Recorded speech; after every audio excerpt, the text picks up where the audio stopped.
ਸਤਿ ਸ਼੍ਰੀ ਅਕਾਲ। ਤੁਸੀਂ ਦੇਖ ਰਹੇ ਹੋ ਪੰਜਾਬ ਮੇਲ USA TV। ਮੈਂ ਬਰਨ ਕੌਰ ਮਾਨ। ਖਬਰਾਂ ਦੇ ਬ੍ਰਿਟਨ 'ਚ ਤੁਹਾਡਾ ਸਵਾਗਤ। ਖਬਰਾਂ ਦੇ ਬ੍ਰਿਟਨ ਦੇ sponsor real estate broker Mohan Cheema. Real estate ਦੀ ਦੁਨੀਆ 'ਚ ਮੰਨਿਆ ਪ੍ਰਮੰਨਿਆ ਨਾਮ ਪੇਸ਼ ਨੇ। ਪਹਿਲਾਂ ਚੁਣਵੀਆਂ ਖਬਰਾਂ। ਬਾਈਡਨ ਦਾ ਵੱਡਾ ਬਿਆਨ, ਕਿਹਾ ਰੂਸ ਨੂੰ ਰੋਕਣ ਦਾ ਇੱਕੋ ਵਿਕਲਪ ਹੈ ਤੀਜਾ ਵਿਸ਼ਵ ਯੁੱਧ।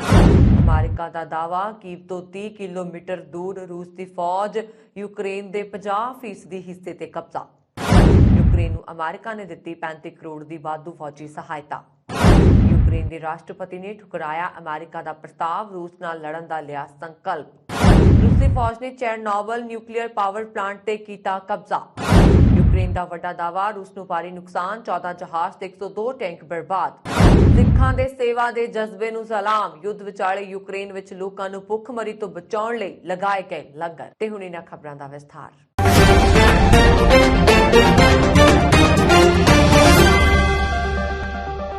ਯੂਕਰੇਨ ਤੇ ਹਮਲੇ ਦੇ ਬਾਅਦ ਤੋਂ ਅਮਰੀਕਾ ਅਤੇ ਉਸਦੇ ਸਹਿਯੋਗੀ ਦੇਸ਼ਾਂ ਨੇ ਰੂਸ, ਉਸਦੇ ਅਧਿਕਾਰੀਆਂ, ਕਾਰੋਬਾਰੀਆਂ, ਬੈਂਕ ਅਤੇ ਪੂਰੇ ਆਰਥਿਕ ਖੇਤਰ ਤੇ ਹਰ ਤਰ੍ਹਾਂ ਦੀਆਂ ਪਾਬੰਦੀਆਂ ਲਗਾਉਣ ਦਾ ਐਲਾਨ ਕੀਤਾ ਹੈ। ਹੁਣ ਇਸ ਨੂੰ ਲੈ ਕੇ ਅਮਰੀਕਾ ਦੇ ਰਾਸ਼ਟਰਪਤੀ ਜੋ ਬਾਈਡਨ ਨੇ ਵੱਡਾ ਬਿਆਨ ਦਿੱਤਾ ਹੈ। ਬਾਈਡਨ ਨੇ ਕਿਹਾ ਕਿ ਯੂਕਰੇਨ ਨੂੰ ਲੈ ਕੇ ਰੂਸ ਤੇ ਲਗਾਈਆਂ ਜਾ ਰਹੀਆਂ ਪਾਬੰਦੀਆਂ ਦੇ ਇਲਾਵਾ ਇੱਕੋ ਇੱਕ ਵਿਕਲਪ ਤੀਜੇ ਵਿਸ਼ਵ ਯੁੱਧ ਦੀ ਸ਼ੁਰੂਆਤ ਹੋਏਗੀ।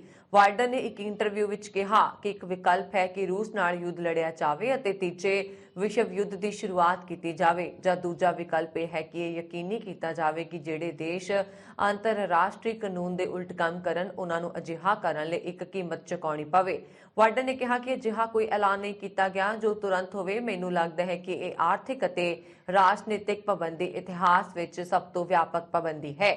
ਯੂਕਰੇਨ ਤੇ ਹਮਲੇ ਦੇ ਬਾਅਦ ਅਮਰੀਕਾ, ਬ੍ਰਿਟੇਨ ਅਤੇ ਯੂਰਪੀ ਸੰਘ ਨੇ ਰੂਸ ਤੇ ਹਰ ਤਰ੍ਹਾਂ ਦੀਆਂ ਪਾਬੰਦੀਆਂ ਲਗਾਉਣ ਦਾ ਐਲਾਨ ਕੀਤਾ ਹੈ। ਅਮਰੀਕਾ, ਬ੍ਰਿਟੇਨ ਅਤੇ ਯੂਰਪ ਸੰਘ ਨੇ ਰੂਸੀ ਰਾਸ਼ਟਰਪਤੀ ਵਲਾਦੀਮੀਰ ਪੁਤਿਨ ਅਤੇ ਵਿਦੇਸ਼ ਮੰਤਰੀ ਸਰਗੇਈ ਲਾਵਰੋਵ ਅਤੇ ਆਰਮੀ ਚੀਫ ਦੀਆਂ ਸੰਪਤੀਆਂ ਨੂੰ ਜ਼ਬਤ ਕਰਨ ਦਾ ਐਲਾਨ ਕੀਤਾ ਹੈ।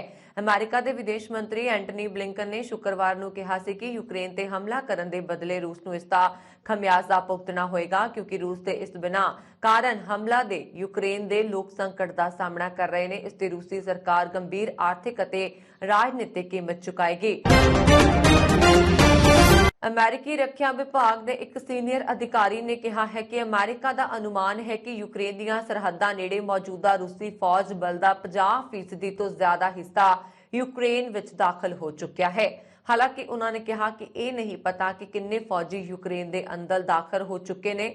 ਅਮਰੀਕਾ ਨੇ ਪੂਰਬ ਵਿੱਚ ਅਨੁਮਾਨ ਜਤਾਇਆ ਸੀ ਕਿ ਯੂਕਰੇਨ ਦੀ ਸਰਹੱਦ ਕੋਲ 1,50,000 ਤੋਂ ਜ਼ਿਆਦਾ ਫੌਜੀ ਇਕੱਠੇ ਨੇ। ਅਧਿਕਾਰੀ ਨੇ ਕਿਹਾ ਕਿ ਰੂਸੀ ਫੌਜ ਸ਼ਨੀਵਾਰ ਨੂੰ ਕੀਵ ਤੋਂ ਕਰੀਬ 30 ਕਿਲੋਮੀਟਰ ਦੂਰ ਸਨ ਅਤੇ ਰੂਸ ਦੇ ਖੁਫੀਆ ਏਜੰਟ ਕੀਵ ਵਿੱਚ ਦਾਖਲ ਹੋ ਚੁੱਕੇ ਨੇ।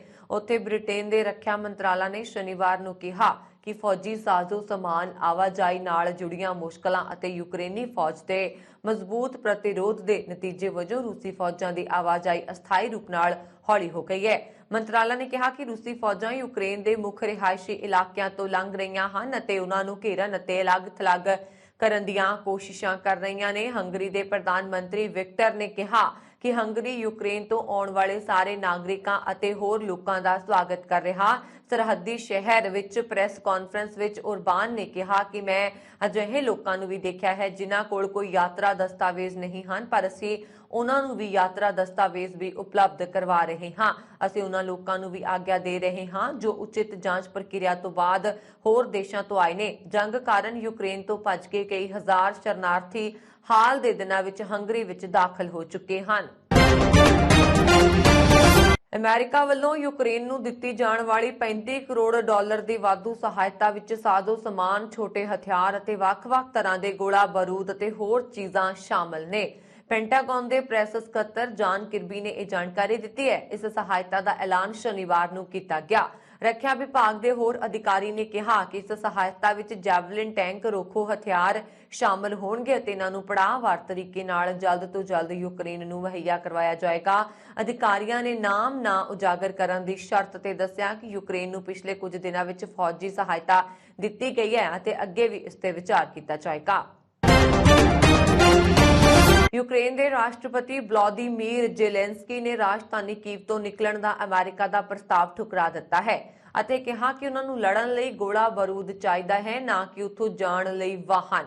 ਜ਼ੈਲੈਂਸਕੀ ਨੇ ਰੂਸ ਦੇ ਹਮਲੇ ਨਾਲ ਆਪਣੇ ਦੇਸ਼ ਨੂੰ ਬਚਾਉਣ ਲਈ ਲੜਨ ਦਾ ਸੰਕਲਪ ਵੀ ਲਿਆ। ਉਹਨਾਂ ਨੇ ਯੂਕਰੇਨ ਦੇ ਲੋਕਾਂ ਨੂੰ ਕਿਹਾ ਕਿ ਰਾਜਧਾਨੀ ਹੁਣ ਵੀ ਉਹਨਾਂ ਦੇ ਕੰਟਰੋਲ ਵਿੱਚ ਹੈ ਅਤੇ ਦੇਸ਼ ਦੀਆਂ ਫੌਜਾਂ ਨੇ ਸਫਲਤਾਪੂਰਵਕ ਦੁਸ਼ਮਣ ਫੌਜ ਨੂੰ ਜਵਾਬ ਦਿੱਤਾ ਹੈ। ਬ੍ਰਿਟੇਨ ਵਿੱਚ ਯੂਕਰੇਨ ਦੇ ਦੂਤਘਰ ਮੁਤਾਬਕ ਜ਼ੈਲੈਂਸਕੀ ਨੇ ਅਮਰੀਕਾ ਨੂੰ ਕਿਹਾ ਕਿ ਲੜਾਈ ਇੱਥੇ ਹੋ ਰਹੀ ਹੈ, ਮੈਨੂੰ ਗੋਲਾ ਬਾਰੂਦ ਚਾਹੀਦਾ ਹੈ, ਨਾ ਕਿ ਸਲਾਹ। ਦੂਤਘਰ ਨੇ ਟਵੀਟ ਦਾ ਹਵਾਲਾ ਦਿੰਦੇ ਹੋਏ ਸ਼ਨੀਵਾਰ ਨੂੰ CNN ਦੀ ਖਬਰ ਵਿੱਚ ਕਿਹਾ ਗਿਆ, ਯੂਕਰੇਨ ਦੇ ਲੋਕਾਂ ਨੂੰ ਆਪਣੇ ਰਾਸ਼ਟਰਪਤੀ ਤੇ ਮਾਣ ਹੈ। ਜ਼ੈਲੈਂਸਕੀ ਨੇ ਸ਼ਨੀਵਾਰ ਨੂੰ ਇੱਕ ਵੀਡੀਓ ਵਿੱਚ ਕਿਹਾ ਕਿ ਫਰਜ਼ੀ ਖਬਰਾਂ ਤੇ ਧਿਆਨ ਨਾ ਦਿੱਤਾ ਜਾਵੇ, ਉਹ ਹੁਣ ਵੀ ਕੀਵ ਵਿੱਚ ਹੀ ਨੇ। ਉਹਨਾਂ ਨੇ ਕਿਹਾ ਕਿ ਮੈਂ ਇੱਥੇ ਹੀ ਹਾਂ, ਅਸੀਂ ਆਪਣੇ ਦੇਸ਼ ਦੀ ਰੱਖਿਆ ਕਰਾਂਗੇ ਕਿਉਂਕਿ ਸੱਚ ਸਾਡਾ ਹਥਿਆਰ ਹੈ ਅਤੇ ਸਾਡਾ ਸੱਚ ਇਹ ਹੈ ਕਿ ਇਹ ਸਾਡੀ ਜ਼ਮੀਨ ਹੈ, ਸਾਡੇ ਦੇਸ਼ ਦੇ ਸਾਡੇ ਬੱਚੇ ਹਨ ਅਤੇ ਅਸੀਂ ਇਹਨਾਂ ਸਾਰਿਆਂ ਦੀ ਰੱਖਿਆ ਕਰਾਂਗੇ। ਉਹਨਾਂ ਨੇ ਕਿਹਾ ਕਿ ਮੈਂ ਤੁਹਾਨੂੰ ਇਹ ਕਹਿਣਾ ਚਾਹੁੰਦਾ ਹਾਂ। ਅਮਰੀਕੀ ਵਿਦੇਸ਼ ਮੰਤਰਾਲਾ ਦੇ ਬੁਲਾਰੇ ਨੇਡ ਪ੍ਰਾਈਸ ਨੇ ਵੀਰਵਾਰ ਨੂੰ ਕਿਹਾ ਸੀ ਕਿ ਜ਼ੈਲੈਂਸਕੀ ਰੂਸ ਦਾ ਮੁੱਖ ਨਿਸ਼ਾਨਾ ਨੇ। ਰੂਸੀ ਫੌਜ ਨੇ ਕਈ ਸਾਲਾਂ ਤੋਂ ਬੰਦ ਪਏ ਚੇਰਨੋਬਲ ਨਿਊਕਲੀਅਰ ਪਾਵਰ ਪਲਾਂਟ ਤੇ ਕਬਜ਼ਾ ਕਰ ਲਿਆ ਹੈ। ਇਹ ਪਾਵਰ ਪਲਾਂਟ ਉੱਤਰੀ ਯੂਕਰੇਨ ਦੇ ਸ਼ਹਿਰ ਚੇਰਨੋਬਲ ਵਿੱਚ ਹੈ ਅਤੇ ਪ੍ਰਿਆਤ ਸ਼ਹਿਰ ਕੋਲ ਹੈ। 1986 ਵਿੱਚ ਚੇਰਨੋਬਲ ਨਿਊਕਲੀਅਰ ਪਾਵਰ ਪਲਾਂਟ ਦੁਨੀਆ ਦੇ ਸਭ ਤੋਂ ਭਿਆਨਕ ਪਰਮਾਣੂ ਹਾਦਸੇ ਦਾ ਗਵਾਹ ਬਣਿਆ ਸੀ। ਇਹ ਭਿਆਨਕ ਪਰਮਾਣੂ ਹਾਦਸਾ ਚੇਰਨੋਬਲ ਅਤੇ ਪ੍ਰਿਆਤ ਦੋਵੇਂ ਸ਼ਹਿਰਾਂ ਵਿੱਚ ਲੱਖਾਂ ਲੋਕਾਂ ਦੇ ਪਲਾਇਨ ਦੀ ਵਜ੍ਹਾ ਬਣਿਆ। ਇਸ ਹਾਦਸੇ ਵਿੱਚ ਮਾਰੇ ਗਏ ਲੋਕਾਂ ਦੀ ਅਸਲੀ ਗਿਣਤੀ ਦਾ ਅਜੇ ਤੱਕ ਪਤਾ ਨਹੀਂ ਲੱਗ ਸਕਿਆ ਹੈ। ਚੇਰਨੋਬਲ ਯੂਕਰੇਨ ਦਾ ਉਹ ਸ਼ਹਿਰ ਹੈ ਜੋ ਬੈਲਾਰੂਸ ਅਤੇ ਕੀਵ ਦੇ ਸਭ ਤੋਂ ਛੋਟੇ ਰਸਤੇ ਤੇ ਪੈਂਦਾ ਹੈ। ਇਸ ਤਰ੍ਹਾਂ ਯੂਕਰੇਨ ਤੇ ਕਬਜ਼ਾ ਕਰਨ ਲਈ ਰੂਸ ਦੀ ਫੌਜ ਲਈ ਇਸ ਤੇ ਕਬਜ਼ਾ ਕਰਨਾ ਜ਼ਰੂਰੀ ਹੋ ਜਾਂਦਾ ਹੈ। ਰੂਸ ਬੈਲਾਰੂਸ ਦੇ ਸਭ ਤੋਂ ਆਸਾਨ ਰਸਤੇ ਦਾ ਇਸਤੇਮਾਲ ਕਰ ਰਿਹਾ ਹੈ। ਇਸ ਦੇਸ਼ ਦੀ ਸਰਹੱਦ ਯੂਕਰੇਨ ਨਾਲ ਲੱਗਦੀ ਹੈ ਜਿੱਥੇ ਭਾਰੀ ਗਿਣਤੀ ਵਿੱਚ ਰੂਸੀ ਸੈਨਿਕ ਤੇ ਹਥਿਆਰ ਮੌਜੂਦ ਨੇ। ਯੂਕਰੇਨ ਦੇ ਰਾਸ਼ਟਰਪਤੀ ਜ਼ੈਲੈਂਸਕੀ ਨੇ ਸ਼ੰਕਾ ਪ੍ਰਗਟਾਈ ਹੈ ਕਿ ਚੇਰਨੋਬਲ ਤੇ ਰੂਸ ਦਾ ਕਬਜ਼ਾ ਹੋਣ ਨਾਲ ਇੱਕ ਵਾਰ ਫਿਰ 1986 ਵਰਗਾ ਪਰਮਾਣੂ ਹਾਦਸਾ ਹੋ ਸਕਦਾ ਹੈ। 26 ਅਪ੍ਰੈਲ 1986 ਨੂੰ ਯੂਕਰੇਨ ਦੇ ਚੇਰਨੋਬਲ ਨਿਊਕਲੀਅਰ ਪਲਾਂਟ ਤੇ ਸਥਾਨਕ ਬਿਜਲੀ ਬੰਦ ਹੋਣ ਦੀ ਸਥਿਤੀ ਨੂੰ ਲੈ ਕੇ ਟੈਸਟ ਕੀਤਾ ਜਾ ਰਿਹਾ ਸੀ। ਚੇਰਨੋਬਲ ਉਸ ਸਮੇਂ ਸੋਵੀਅਤ ਸੰਘ ਦਾ ਹਿੱਸਾ ਸੀ। ਚੇਰਨੋਬਲ ਨਿਊਕਲੀਅਰ ਪਲਾਂਟ ਵਿੱਚ ਹਾਦਸੇ ਤੋਂ ਬਾਅਦ ਜੋ ਰੇਡੀਏਸ਼ਨ ਨਿਕਲਿਆ ਸੀ ਜੋ ਹੀਰੋਸ਼ੀਮਾ ਤੇ ਨਾਗਾਸਾਕੀ ਤੇ ਡੇਗੇ ਗਏ ਪਰਮਾਣੂ ਬੰਬ ਤੋਂ 400 ਗੁਣਾ ਵੱਧ ਸੀ। ਜ਼ਿਆਦਾਤਰ ਮਲਬਾ ਚੇਰਨੋਬਲ ਦੇ ਆਸ-ਪਾਸ ਦੇ ਇਲਾਕਿਆਂ ਵਿੱਚ ਡਿੱਗਿਆ ਜਿਵੇਂ ਯੂਕਰੇਨ, ਬੈਲਾਰੂਸ ਤੇ ਹੋਰ। ਹਵਾ ਦੇ ਨਾਲ ਇਹ ਰੇਡੀਏਸ਼ਨ ਉੱਤਰੀ ਤੇ ਪੂਰਬੀ ਯੂਰਪ ਵਿੱਚ ਫੈਲ ਗਿਆ ਸੀ। ਰੇਡੀਏਸ਼ਨ ਫੈਲਣ ਨਾਲ ਰੂਸ, ਯੂਕਰੇਨ ਤੇ ਬੈਲਾਰੂਸ ਦੇ 50 ਲੱਖ ਲੋਕ ਇਸ ਦੀ ਚਪੇਟ ਵਿੱਚ ਆਏ ਸਨ। ਰੇਡੀਏਸ਼ਨ ਫੈਲਣ ਨਾਲ ਕੈਂਸਰ ਵਰਗੀਆਂ ਗੰਭੀਰ ਬਿਮਾਰੀਆਂ ਨਾਲ 4000 ਲੋਕ ਵੀ ਉਦੋਂ ਮਾਰੇ ਗਏ ਸਨ। ਰੂਸ ਅਤੇ ਯੂਕਰੇਨ ਦਾ ਚੌਥਾ ਦਿਨ ਹੈ। ਇਸ ਜੰਗ ਵਿੱਚ ਜਾਨ ਮਾਲ ਦਾ ਭਾਰੀ ਨੁਕਸਾਨ ਹੋ ਰਿਹਾ। ਰੂਸ ਤੇਜ਼ੀ ਨਾਲ ਯੂਕਰੇਨ ਤੇ ਹਮਲਾ ਕਰੀ ਜਾ ਰਿਹਾ। ਇਸੇ ਦੌਰਾਨ ਯੂਕਰੇਨ ਨੇ ਵੀ ਪਲਟਾਵਾਰ ਕੀਤਾ। ਯੂਕਰੇਨ ਨੇ ਦਾਅਵਾ ਕੀਤਾ ਹੈ ਕਿ ਰੂਸ ਨੇ 24 ਫਰਵਰੀ ਤੋਂ ਹੁਣ ਤੱਕ 14 ਜਹਾਜ਼, 8 ਹੈਲੀਕਾਪਟਰ, 102 ਟੈਂਕ, 536 BBM, 15 ਭਾਰੀ ਮਿਸ਼ੀਗਨ ਅਤੇ 1 BUK ਨੂੰ ਗੁਆ ਦਿੱਤਾ ਹੈ। ਨਾਲ ਹੀ 3500 ਤੋਂ ਵੱਧ ਫੌਜੀਆਂ ਨੂੰ ਵੀ ਗੁਆ ਦਿੱਤਾ ਹੈ। ਯੂਕਰੇਨ ਦੇ ਫੌਜੀ ਬਲਾਂ ਨੇ ਸ਼ਨੀਚਰਵਾਰ ਨੂੰ ਕਿਹਾ ਕਿ ਕੀਵ ਇੰਡੀਪੈਂਡੈਂਟ ਨੇ ਦੱਸਿਆ ਕਿ ਲਗਭਗ 200 ਸੇਵਾ ਮੈਂਬਰਾਂ ਨੂੰ ਬੰਦਕ ਬਣਾ ਲਿਆ ਗਿਆ ਹੈ। ਪੋਲਟਾਵਾ, ਮੈਰੀਪੋਲ ਤੇ ਕੀਵ ਨੂੰ ਨਿਸ਼ਾਨਾ ਬਣਾਇਆ ਗਿਆ ਹੈ ਜਿਸ ਵਿੱਚ ਰਾਤੋਂ ਰਾਤ ਭਾਰੀ ਲੜਾਈ ਹੋਈ ਹੈ। ਰੂਸ ਦਾ ਹਮਲਾ ਬੈਲਾਰੂਸ ਤੋਂ ਸ਼ੁਰੂ ਹੋਇਆ ਤੇ ਕ੍ਰੀਮੀਆ ਤੇ ਕਬਜ਼ਾ ਕਰ ਲਿਆ। ਯੂਕਰੇਨੀ ਫੌਜੀਆਂ ਨੇ ਕਿਹਾ ਕਿ ਹਵਾਈ ਰੱਖਿਆ ਪ੍ਰਣਾਲੀ ਨੇ ਦੁਸ਼ਮਣ ਵੱਲੋਂ ਜੈਟ ਜਹਾਜ਼ਾਂ ਵੱਲੋਂ ਕੀਤੇ ਗਏ ਹਮਲਿਆਂ ਨੂੰ ਸਫਲਤਾਪੂਰਵਕ ਬਰਬਾਦ ਕਰ ਦਿੱਤਾ। ਕੀਵ ਦੇ ਦੱਖਣ ਵਿੱਚ ਮਾਰਿਆ ਗਿਆ ਰੂਸੀ 1176 ਮਿਲਟਰੀ ਟਰਾਂਸਪੋਰਟ 에ਅਰਕ੍ਰਾਫਟ ਤੋਂ ਇਲਾਵਾ ਯੂਕਰੇਨੀ ਹਵਾਈ ਸੈਨਾ ਕੀਵ, ਚੈਰਨੀਹੀਵ ਤੇ ਖੈਰਸਨ ਧਮਾਕਿਆਂ ਵਿੱਚ ਦੁਸ਼ਮਣ ਦੀ ਮਨੁੱਖੀ ਸ਼ਕਤੀ ਦੇ ਫੌਜੀ ਸਾਜ਼ੋ ਸਮਾਨ ਨੂੰ ਅੱਗ ਨਾਲ ਨੁਕਸਾਨ ਪਹੁੰਚਾਉਣਾ ਜਾਰੀ ਰੱਖਦੀ ਹੈ। ਕਿਹਾ ਜਾਂਦਾ ਹੈ ਕਿ ਇੱਕ ਸੰਯੁਕਤ ਬਾਲਿਕ ਰੱਖਿਆਤਮਕ ਕਾਰਵਾਈ ਨੂੰ ਅੰਜਾਮ ਦੇ ਰਿਹਾ ਹੈ। ਸਿੱਖਾਂ ਦੀ ਕੌਮ ਨੂੰ ਹਮੇਸ਼ਾ ਦੂਜਿਆਂ ਦੀ ਸੇਵਾ ਕਰਨ ਵਾਲਿਆਂ ਦੇ ਤੌਰ ਤੇ ਜਾਣਿਆ ਜਾਂਦਾ ਹੈ। ਸੇਵਾ ਦੀ ਭਾਵਨਾ ਸਿੱਖਾਂ ਦੇ DNA ਵਿੱਚ ਹੈ। ਇਹੀ ਕਾਰਨ ਹੈ ਕਿ ਜਦੋਂ ਕਿਤੇ ਕੋਈ ਵੀ ਸੰਕਟ ਆਇਆ ਤਾਂ ਸਿੱਖ ਭਾਈਚਾਰਾ ਮਦਦ ਲਈ ਅੱਗੇ ਆਇਆ। ਦੇਸ਼ ਵਿਦੇਸ਼ ਤੱਕ ਅਜਿਹੀਆਂ ਕਈ ਮਿਸਾਲਾਂ ਮਿਲਣਗੀਆਂ ਜਿੱਥੇ ਸਿੱਖਾਂ ਨੇ ਆਪਣੀ ਜਾਨ ਦੀ ਪਰਵਾਹ ਕੀਤੇ ਬਿਨਾਂ ਸੰਕਟ ਦੇ ਸਮੇਂ ਲੋਕਾਂ ਦੀ ਮਦਦ ਕੀਤੀ। ਇਹੀ ਜਜ਼ਬਾ ਹੁਣ ਯੂਕਰੇਨ ਵਿੱਚ ਦੇਖਣ ਨੂੰ ਮਿਲ ਰਿਹਾ ਹੈ। ਇੱਥੇ ਸਿੱਖ ਕੌਮ ਦੇ ਲੋਕ ਜੰਗ ਵਾਲੀ ਸਥਾਨ ਤੇ ਜਾ ਕੇ ਲੰਗਰ ਵੰਡ ਕੇ ਲੋਕਾਂ ਦੀ ਸੇਵਾ ਕਰ ਰਹੇ ਨੇ। ਇਹ ਸੇਵਾ ਕਿਸੇ ਸਵਾਰਥ ਨਾਲ ਨਹੀਂ ਸਗੋਂ ਨਿਰਸਵਾਰਥ ਹੋ ਕੇ ਮਨੁੱਖਤਾ ਨੂੰ ਬਚਾਉਣ ਲਈ ਕੀਤੀ ਜਾ ਰਹੀ ਹੈ। ਹੁਣ ਯੂਕਰੇਨ ਵਿੱਚ ਵੀ ਸਿੱਖ ਭਾਈਚਾਰੇ ਵੱਲੋਂ ਖਾਲਸਾ ਏਡ ਦੇ ਵੱਲੋਂ ਲੋਕਾਂ ਲਈ ਲੰਗਰ ਤਿਆਰ ਕਰਕੇ ਗੱਡੀਆਂ ਰਾਹੀਂ ਲਿਜਾਇਆ ਜਾ ਰਿਹਾ ਤੇ ਵਰਤਾਇਆ ਜਾ ਰਿਹਾ। ਇਸ ਦੇ ਨਾਲ ਹੀ ਟ੍ਰੇਨਾਂ ਵਿੱਚ ਯਾਤਰੀਆਂ ਨੂੰ ਖਾਣਾ ਖਵਾਇਆ ਜਾ ਰਿਹਾ। ਦੱਸ ਦਈਏ ਕਿ ਜਿਵੇਂ ਹੀ ਯੂਕਰੇਨ ਵਿੱਚ युद्ध शुरू होया सी तां लोकां ने बैंक खातिਆਂ ਵਿੱਚੋਂ ਆਪਣੇ ਪੈਸੇ ਕਢਵਾ ਲਏ ਅਤੇ ਸਟੋਰਾਂ ਵਿੱਚ ਜਾ ਕੇ ਥੋਕ ਵਿੱਚ ਰਾਸ਼ਨ ਖਰੀਦਿਆ ਅਤੇ ਆਪਣੇ ਘਰਾਂ ਵਿੱਚ ਸਟੋਰ ਕਰ ਲਿਆ ਤਾਂ ਜੋ ਯੁੱਧ ਦੌਰਾਨ ਨਾ ਤਾਂ ਉਹ ਘਰ ਤੋਂ ਬਾਹਰ ਨਿਕਲਣ ਅਤੇ ਨਾ ਹੀ ਕੋਈ ਉਹਨਾਂ ਨੂੰ ਖਾਣ ਪੀਣ ਦੀ ਸਮੱਸਿਆ ਆਏ। ਇਸ ਤੋਂ ਇਲਾਵਾ ਜਿਹੜੇ ਲੋਕ ਉੱਥੇ ਪੜ੍ਹਾਈ ਲਈ ਗਏ ਨੇ ਜਾਂ ਜਿਹੜੇ ਲੋਕ ਘਰੋਂ ਦੂਰ ਨੌਕਰੀ ਲਈ ਉੱਥੇ ਗਏ ਨੇ ਤੇ ਉਹਨਾਂ ਨੂੰ ਕਾਫੀ ਦਿੱਕਤਾਂ ਦਾ ਸਾਹਮਣਾ ਕਰਨਾ ਪੈ ਰਿਹਾ। ਉਹਨਾਂ ਕੋਲ ਥਾਂ ਨਾ ਹੋਣ ਕਾਰਨ ਉਹ ਖਾਣ ਪੀਣ ਦੀਆਂ ਵਸਤੂਆਂ ਨੂੰ ਸਟੋਰ ਕਰਨ ਤੋਂ ਅਸਮਰਥ ਨੇ ਅਤੇ ਪਰੇਸ਼ਾਨੀਆਂ ਦਾ ਸਾਹਮਣਾ ਕਰ ਰਹੇ ਨੇ। ਭਾਰਤ ਸਰਕਾਰ ਦੀ ਉੱਥੇ ਫਸੇ ਲੋਕਾਂ ਨੂੰ ਕੱਢਣ ਦੇ ਵਿੱਚ ਦੌਰਾ ਕਰ ਰਹੇ ਹਨ। ਕੈਨੇਡਾ ਦੇ ਪ੍ਰਧਾਨ ਮੰਤਰੀ ਜਸਟਿਨ ਟਰੂਡੋ ਨੇ ਰੂਸ ਅਤੇ ਯੂਕਰੇਨ ਵਿਚਕਾਰ ਸਥਿਤੀ ਤੇ ਇੱਕ ਪ੍ਰੈਸ ਅਪਡੇਟ ਦੌਰਾਨ ਕਿਹਾ ਕਿ ਕੈਨੇਡਾ ਰੂਸ ਦੇ ਰਾਸ਼ਟਰਪਤੀ ਵਲਾਦੀਮੀਰ ਪੁਤਿਨ ਅਤੇ ਵਿਦੇਸ਼ ਮੰਤਰੀ ਸਰਗੇਈ ਲਾਵਰੋਵ ਅਤੇ ਰੂਸ ਦੇ ਚੀਫ ਆਫ ਸਟਾਫ ਸਮੇਤ ਹੋਰ ਸੀਨੀਅਰ ਅਧਿਕਾਰੀਆਂ ਤੇ ਪਾਬੰਦੀਆਂ ਲਗਾਵੇਗਾ। ਉੱਥੇ ਹੀ ਯੂਰੋਪੀਅਨ ਯੂਨੀਅਨ ਨੇ ਵੀ ਰੂਸ ਦੇ ਰਾਸ਼ਟਰਪਤੀ ਵਲਾਦੀਮੀਰ ਪੁਤਿਨ ਅਤੇ ਵਿਦੇਸ਼ ਮੰਤਰੀ ਸਰਗੇਈ ਲਾਵਰੋਵ ਦੀਆਂ ਜਾਇਦਾਦਾਂ ਨੂੰ ਫ੍ਰੀਜ਼ ਕਰਨ ਅਤੇ ਹੋਰ ਪਾਬੰਦੀਆਂ ਲਗਾਉਣ ਤੇ ਸਹਿਮਤੀ ਜਤਾਈ ਹੈ। ਲਾਤਵੀਆ ਦੇ ਵਿਦੇਸ਼ ਮੰਤਰੀ ਨੇ ਇਹ ਜਾਣਕਾਰੀ ਦਿੱਤੀ ਹੈ। ਪੁਤਿਨ ਅਤੇ ਲਾਵਰੋਵ ਦੀਆਂ ਜਾਇਦਾਦਾਂ ਨੂੰ ਜ਼ਬਤ ਕਰਨ ਦੇ ਫੈਸਲੇ ਦਾ ਮਤਲਬ ਹੈ ਕਿ ਪੱਛਮੀ ਦੇਸ਼ ਯੂਕਰੇਨ ਤੇ ਰੂਸ ਦੇ ਹਮਲੇ ਅਤੇ ਯੂਰਪ ਵਿੱਚ ਇੱਕ ਵੱਡੀ ਜੰਗ ਨੂੰ ਰੋਕਣ ਲਈ ਬੇਮਿਸਾਲ ਕਦਮਾਂ ਵੱਲ ਵਧ ਰਹੇ ਹਨ। ਬ੍ਰਿਟੇਨ ਦੇ ਪ੍ਰਧਾਨ ਮੰਤਰੀ ਬੋਰਿਸ ਜੌਨਸਨ ਨੇ ਸ਼ੁੱਕਰਵਾਰ ਨੂੰ ਉੱਤਰੀ ਅਟਲਾਂਟਿਕ ਸੰਧੀ ਸੰਗਠਨ ਦੇ ਮੈਂਬਰ ਦੇਸ਼ਾਂ ਦੇ ਨੇਤਾਵਾਂ ਨੂੰ ਕਿਹਾ ਕਿ ਯੂਕਰੇਨ ਤੇ ਰੂਸ ਵੱਲੋਂ ਹਮਲਾ ਕਰਨ ਲਈ ਉਨ੍ਹਾਂ ਦੇ ਦੇਸ਼ ਜਲਦ ਹੀ ਰੂਸ ਦੇ ਰਾਸ਼ਟਰਪਤੀ ਵਲਾਦੀਮੀਰ ਪੁਤਿਨ ਅਤੇ ਵਿਦੇਸ਼ ਮੰਤਰੀ ਸਰਗੇਈ ਲਾਵਰੋਵ ਤੇ ਸਿੱਧੀਆਂ ਪਾਬੰਦੀਆਂ ਲਾਵੇਗਾ। ਨਾਟੋ ਨੇਤਾਵਾਂ ਦੀ ਡਿਜੀਟਲ ਮਾਧਿਅਮ ਨਾਲ ਹੋਈ ਇੱਕ ਬੈਠਕ ਨੂੰ ਸੰਬੋਧਨ ਕਰਦੇ ਹੋਏ ਜੌਨਸਨ ਨੇ ਕਿਹਾ ਕਿ ਉਨ੍ਹਾਂ ਦੀ ਸਰਕਾਰ ਸ਼ੀਤ ਯੁੱਧ ਤੋਂ ਬਾਅਦ ਹੀ ਗਲੋਬਲ ਵਿਵਸਥਾ ਨੂੰ ਉਲਟਾਉਣ ਲਈ ਗੁਆਚੀ ਹੋਈ ਜ਼ਮੀਨ ਵਾਪਸ ਪਾਉਣ ਲਈ ਚਲਾਈ ਜਾ ਰਹੀ ਮੁਹਿੰਮ ਤੇ ਰੂਸ ਦੇ ਨੇਤਾਵਾਂ ਵਿਰੁੱਧ ਨਿੱਜੀ ਤੌਰ ਤੇ ਪਾਬੰਦੀ ਲਗਾਏਗੀ। ਜੌਨਸਨ ਨੇ ਰੂਸ ਨੂੰ ਸਵਿਫਟ ਭੁਗਤਾਨ ਮੰਚ ਤੋਂ ਹਟਾਉਣ ਲਈ ਤੁਰੰਤ ਕਾਰਵਾਈ ਕਰਨ ਦੀ ਮੰਗ ਵੀ ਕੀਤੀ ਹੈ ਤਾਂ ਕਿ ਰੂਸੀ ਸਰਕਾਰ ਨੂੰ ਵਾਧੂ ਨੁਕਸਾਨ ਪਹੁੰਚਾਇਆ ਜਾ ਸਕੇ। ਰੂਸ ਅਤੇ ਯੂਕਰੇਨ ਵਿਚਾਲੇ ਇਸ ਸਮੇਂ ਭਿਆਨਕ ਜੰਗ ਚੱਲ ਰਹੀ ਹੈ। ਰੂਸ ਦੇ ਹਮਲੇ ਤੋਂ ਨਾਰਾਜ਼ ਦੁਨੀਆ ਦੇ ਸਾਰੇ ਦੇਸ਼ ਤੇ ਉਸ ਤੇ ਸਖਤ ਪਾਬੰਦੀਆਂ ਲਗਾ ਦਿੱਤੀਆਂ ਨੇ। ਸ਼ਨੀਵਾਰ ਨੂੰ YouTube ਨੇ ਵੀ ਰੂਸ ਦੀ ਮਲਕੀਅਤ ਵਾਲੇ ਮੀਡੀਆ ਆਊਟਲੈਟ RT ਅਤੇ ਹੋਰ ਰੂਸੀ ਚੈਨਲਾਂ ਤੇ ਵੀ ਪਾਬੰਦੀ ਲਗਾ ਦਿੱਤੀ ਹੈ। ਇਨ੍ਹਾਂ ਪਾਬੰਦੀਆਂ ਦੇ ਤਹਿਤ ਰੂਸੀ ਚੈਨਲ ਹੁਣ YouTube ਰਾਹੀਂ ਕਮਾਈ ਨਹੀਂ ਕਰ ਸਕਣਗੇ। ਅਸਧਾਰਨ ਹਾਲਾਤਾਂ ਦਾ ਹਵਾਲਾ ਦਿੰਦੇ ਹੋਏ YouTube ਨੇ ਕਿਹਾ ਕਿ ਉਹਨਾਂ ਦੇ ਪਲੇਟਫਾਰਮ ਤੇ ਕਈ ਚੈਨਲਾਂ ਕਾਰਨ ਮੋਨੇਟਾਈਜੇਸ਼ਨ ਰੁਕ ਰਹੀ ਹੈ, ਜਿਸ ਕਾਰਨ ਉਹ ਕਈ ਚੈਨਲਾਂ ਤੇ ਪਾਬੰਦੀ ਲਗਾ ਰਹੇ ਨੇ ਜਿਨ੍ਹਾਂ ਵਿੱਚ ਰੂਸ ਦੇ ਕਈ ਚੈਨਲ ਸ਼ਾਮਲ ਨੇ। YouTube ਦੇ ਬੁਲਾਰੇ ਫਰਸ਼ਾਦ ਸ਼ਾਦੂਲ ਨੇ ਕਿਹਾ ਕਿ ਪ੍ਰਭਾਵਿਤ ਚੈਨਲਾਂ ਦੇ ਵੀਡੀਓ ਵੀ ਸੁਝਾਅ ਵਿੱਚ ਨਹੀਂ ਦਿਖਾਈ ਦੇਣਗੇ। ਉਹਨਾਂ ਨੇ ਕਿਹਾ ਕਿ ਯੁੱਧ ਦੇ ਵਿਚਕਾਰ ਯੂਕਰੇਨ ਸਰਕਾਰ ਦੀ ਬੇਨਤੀ ਦੇ ਕਾਰਨ ਹੁਣ RT ਅਤੇ ਹੋਰ ਚੈਨਲਾਂ ਦਾ ਯੂਕਰੇਨ ਵਿੱਚ ਪ੍ਰਸਾਰਣ ਨਹੀਂ ਕੀਤਾ ਜਾਏਗਾ। ਦੱਸ ਦਈਏ ਕਿ ਯੂਕਰੇਨ ਦੇ ਡਿਜੀਟਲ ਟਰਾਂਸਫਾਰਮੇਸ਼ਨ ਮੰਤਰੀ ਮਾਈਖਾਇਲੋ ਫੋਡਰੇਵ ਨੇ ਸ਼ਨੀਵਾਰ ਨੂੰ YouTube ਨਾਲ ਸੰਪਰਕ ਕਰਕੇ ਰੂਸੀ ਚੈਨਲਾਂ ਨੂੰ ਬਲੌਕ ਕਰਨ ਦੀ ਮੰਗ ਕੀਤੀ ਸੀ। ਫੈਡੋਰੋਵ ਨੇ ਟਵੀਟ ਲਿਖਿਆ ਸੀ ਕਿ YouTube ਨੂੰ ਰੂਸ 24 ਤਾਸਟਰਿਆ ਨੋਵਾਸਤੀ ਵਰਗੇ ਰੂਸੀ ਚੈਨਲਾਂ ਨੂੰ ਬਲੌਕ ਕਰਨਾ ਚਾਹੀਦਾ ਹੈ। ਇਸ ਤੋਂ ਪਹਿਲਾਂ ਸੋਸ਼ਲ ਮੀਡੀਆ ਪਲੇਟਫਾਰਮ Facebook ਨੇ ਰੂਸੀ ਮੀਡੀਆ ਚੈਨਲਾਂ ਤੇ ਪਾਬੰਦੀ ਲਗਾਉਣ ਦਾ ਐਲਾਨ ਕੀਤਾ ਸੀ। ਇਹ ਪਾਬੰਦੀ ਪੂਰੀ ਦੁਨੀਆ ਵਿੱਚ ਲਗਾਈ ਗਈ ਹੈ, ਜਾਨੀ ਦੁਨੀਆ ਭਰ ਦੇ ਲੋਕ ਹੁਣ Facebook ਤੇ ਰੂਸ ਦਾ ਮੀਡੀਆ ਚੈਨਲ ਨਹੀਂ ਦੇਖ ਸਕਣਗੇ। Facebook ਨੇ ਕਿਹਾ ਕਿ ਰੂਸੀ ਚੈਨਲ ਨਾ ਤਾਂ ਪ੍ਰਚਾਰ ਕਰ ਸਕਣਗੇ ਅਤੇ ਨਾ ਹੀ ਕਮਾਈ ਕਰ ਸਕਣਗੇ। ਯੂਕਰੇਨ ਨਾਲ ਜੰਗ ਤੋਂ ਬਾਅਦ ਰੂਸ ਵਿੱਚ ਸੋਸ਼ਲ ਮੀਡੀਆ ਸਾਈਟਾਂ ਕ੍ਰੈਸ਼ ਹੋ ਗਈਆਂ ਨੇ। Facebook, Instagram ਅਤੇ Twitter ਕ੍ਰੈਸ਼ ਹੋ ਗਏ ਨੇ। ਲੋਕਾਂ ਨੂੰ ਇਹਨਾਂ ਸੋਸ਼ਲ ਮੀਡੀਆ ਪਲੇਟਫਾਰਮ ਦੀ ਵਰਤੋਂ ਕਰਨ ਵਿੱਚ ਮੁਸ਼ਕਲ ਦਾ ਸਾਹਮਣਾ ਕਰਨਾ ਪੈ ਰਿਹਾ। ਗੌਰਤਲਬ ਹੈ ਕਿ ਰੂਸ ਅਤੇ ਯੂਕਰੇਨ ਵਿਚਾਲੇ ਭਿਆਨਕ ਯੁੱਧ ਚੱਲ ਰਿਹਾ ਹੈ। ਯੂਕਰੇਨ ਵਿੱਚ ਚਾਰੇ ਪਾਸੇ ਤਬਾਹੀ ਦਾ ਮੰਜ਼ਰ ਹੈ। ਰੂਸ ਯੂਕਰੇਨ ਤੇ ਮਿਜ਼ਾਈਲਾਂ ਨਾਲ ਹਮਲੇ ਕੀਤੇ ਜਾ ਰਹੇ ਨੇ। ਦੋਵੇਂ ਪਾਸਿਆਂ ਤੋਂ ਇੱਕ ਦੂਜੇ ਦੀ ਫੌਜ ਨੂੰ ਮਾਰਨ ਦੇ ਦਾਅਵੇ ਕੀਤੇ ਜਾ ਰਹੇ ਨੇ। ਇਸ ਦੌਰਾਨ ਕਈ ਦੇਸ਼ਾਂ ਨੇ ਯੂਕਰੇਨ ਨੂੰ ਮਦਦ ਦੀ ਪੇਸ਼ਕਸ਼ ਵੀ ਕੀਤੀ ਹੈ। ਯੂਕਰੇਨ ਤੇ ਰੂਸੀ ਹਮਲੇ ਵਿਰੁੱਧ ਦੁਨੀਆ ਭਰ ਵਿੱਚ ਰੋਸ ਫੈਲ ਚੁੱਕਿਆ ਹੈ। ਰਾਸ਼ਟਰਪਤੀ ਵਲਾਦੀਮੀਰ ਪੁਤਿਨ ਦੇ ਤਾਨਾਸ਼ਾਹੀ ਰਵੱਈਏ ਵਿਰੁੱਧ ਲੋਕ ਸੜਕਾਂ ਤੇ ਉਤਰ ਆਏ ਨੇ ਤੇ ਨਾਅਰੇਬਾਜ਼ੀ ਕੀਤੀ ਜਾ ਰਹੀ ਹੈ।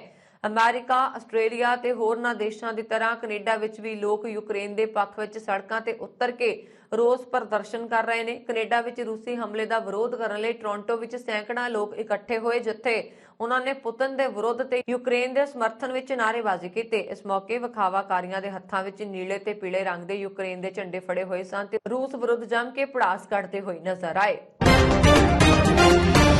ਯੂਕਰੇਨ ਵਿੱਚ ਰੂਸੀ ਫੌਜ ਦੀ ਕਾਰਵਾਈ ਨਾਲ ਮਨੁੱਖਤਾ ਤੇ ਵੱਡਾ ਸੰਕਟ ਪੈਦਾ ਹੋ ਗਿਆ। ਇਸ ਵਿੱਚੋਂ ਭਾਰਤੀ ਵਿਦਿਆਰਥੀ ਵੀ ਫਸੇ ਹੋਏ ਨੇ ਜੋ ਆਪਣੇ ਘਰ ਪਰਤਣਾ ਚਾਹੁੰਦੇ ਨੇ। ਭਾਰਤ ਸਰਕਾਰ ਲਗਾਤਾਰ ਆਪਣੇ ਵਿਦਿਆਰਥੀਆਂ ਨੂੰ ਕੱਢਣ ਲਈ ਮੁਹਿੰਮ ਚਲਾ ਰਹੀ ਹੈ, ਪਰ ਇਹਨਾਂ ਵਿੱਚ ਇੱਕ ਭਾਰਤੀ ਵਿਦਿਆਰਥੀ ਹੈ ਜਿਸ ਨੇ ਡਰ ਅਤੇ ਜਾਨ ਦੇ ਖਤਰੇ ਵਿੱਚ ਇਨਸਾਨੀਅਤ ਦਾ ਵੀ ਸਾਥ ਨਹੀਂ ਛੱਡਿਆ। ਯੁੱਧ ਦੇ ਵਿੱਚ ਫਸੀ ਹਰਿਆਣਾ ਦੇ ਇੱਕ ਮੈਡੀਕਲ ਵਿਦਿਆਰਥੀ ਨੇ ਯੂਕਰੇਨ ਛੱਡਣ ਤੋਂ ਇਨਕਾਰ ਕਰ ਦਿੱਤਾ, ਜਦੋਂ ਕਿ ਉਸ ਨੂੰ ਹੋਰਨਾਂ ਵਿਦਿਆਰਥੀਆਂ ਦੀ ਤਰ੍ਹਾਂ ਆਪਣੇ ਘਰ ਪਰਤਣ ਦਾ ਮੌਕਾ ਵੀ ਮਿਲਿਆ ਸੀ।